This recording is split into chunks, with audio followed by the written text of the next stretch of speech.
brutal election, an internet blackout, an 81-year-old leader declaring victory for a seventh term while calling his opponents terrorists.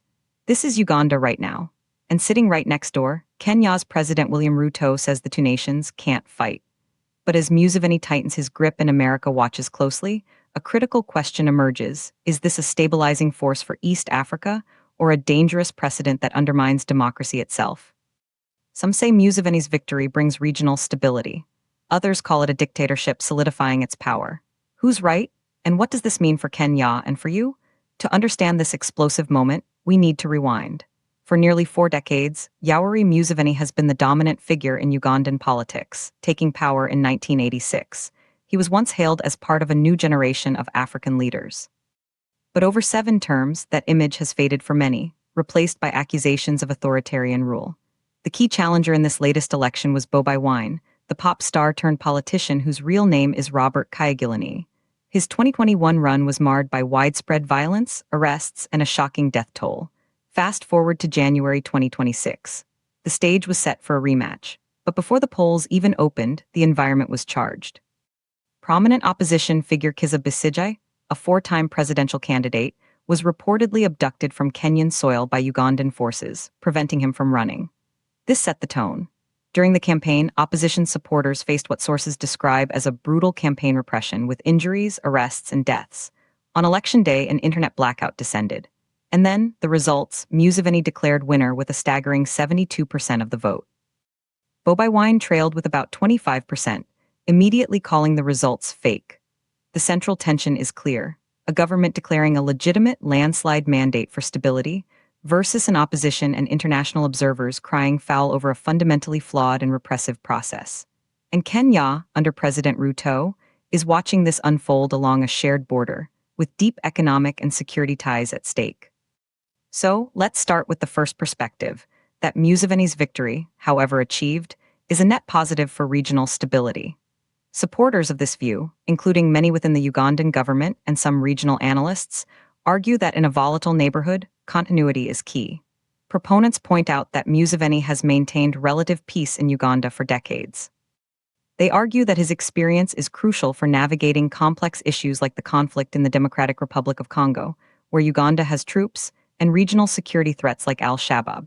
His victory speech, where he called opponents terrorists, is framed not as an insult, but as a firm stance against what he views as violent attempts to destabilize the country. But wait, there's more to this side. Supporters argue the economic agenda is what matters most. Museveni campaigned on promises that Uganda's fledgling oil sector will finally boost the economy, with production slated to begin soon. They claim that political upheaval or an untested administration could scare off the billions in foreign investment needed for these projects. Furthermore, from a U.S. foreign policy perspective under the current Trump administration, Museveni is seen as a known quantity, a strategic partner. As one source notes, Trump's treatment of Kenya, and by extension the region, is not a mere favor. It's practical policy.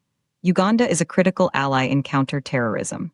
In this view, a stable, cooperative Uganda under a familiar leader is more valuable to Washington's interests than a democratic experiment that could spiral into chaos. For Kenya, a stable Uganda means a predictable neighbor for trade through the northern corridor, fewer refugee crises, and a partnered front against security threats. President Ruto's statement that the two nations can't fight can be seen as a pragmatic acknowledgement of this intertwined destiny, prioritizing state-to-state relations over commentary on internal politics. But critics, however, see it dramatically differently. They argue this isn't about stability, it's about the systematic dismantling of democracy to cement a lifelong dynasty. The other side argues that the evidence of repression is overwhelming and undeniable. Let's break down their counter-arguments. First, the process. An internet blackout on election day is, opponents say, a classic tool of authoritarian control to stifle coordination and independent monitoring. Second, the campaign. The brutal campaign repression, involving arrests and deaths, created a climate of fear, making a free and fair contest impossible. The abduction of Besigye from Kenya is presented as a brazen act of transnational repression, showing the lengths the state will go to sideline challengers. But not everyone agrees that the economic argument holds water. Opponents counter that the corruption and patronage systems entrenched under decades of one-man rule are the real barriers to economic prosperity. not political competition. They argue that the oil wealth, rather than boosting the economy for all, risks being captured by a small elite. Furthermore, critics point to the regional implications. They say legitimizing such an election sets a dangerous precedent for all of East Africa, telling other leaders that repression and electoral manipulation have no consequences. For Kenya, this is a delicate dance. While Ruto speaks of brotherhood, Kenya hosts a significant Ugandan diaspora, including activists and opposition figures. By not forcefully condemning the electoral process, critics say Ruto is prioritizing short-term diplomatic ease over the long-term principles of democratic governance that Kenya itself claims to uphold. And what of the U.S. partnership? Skeptics point out that unwavering support for authoritarian regimes for counter-terrorism has historically backfired, breeding the very resentment that extremist groups exploit. The question they pose is stark: at what cost does this stability come? So who's right? Let's look at the evidence, stepping back from the heated rhetoric. The data presents a challenging picture. The official number is clear: 72%. That's the percentage of the vote the Electoral Commission awarded to Museveni. It's a landslide by any metric. But data isn't just about the final tally, it's about the conditions that produced it. Here, the evidence is qualitative but damning. Multiple, independent African election observer missions have criticized the poll. The internet blackout is a verifiable fact.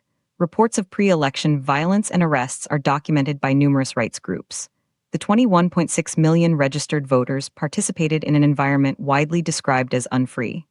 Experts note that the sheer margin of victory itself, in such a contentious climate, raises statistical eyebrows.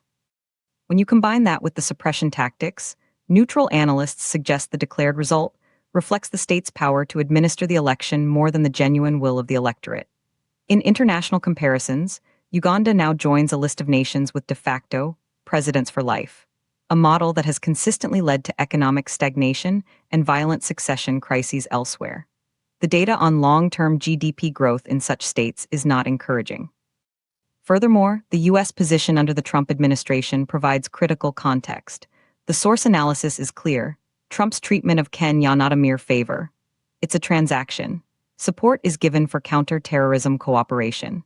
This suggests that for Washington, the democratic credentials of a partner are a secondary concern to immediate security interests. Evidence, therefore, paints a two-layer picture: a domestic layer of significant electoral irregularities and an international layer of realpolitik that chooses to overlook them for strategic reasons. The reality is more complex than either side fully admits. Here's the uncomfortable truth. Museveni's Uganda does provide a form of stability, but it's the stability of a heavy lid on a boiling pot. It prevents immediate explosion, but allows immense pressure to build beneath the surface. The economy may grow, and security cooperation may continue, but at the cost of political freedom and long-term, organic resilience. What most people miss is the dilemma this creates for Kenya. President Ruto's "we can't fight" comment is less a moral endorsement and more a statement of geopolitical reality. Kenya is trapped between the principle of democratic solidarity with Ugandan citizens and the practical need for a functional relationship with its neighbor's government.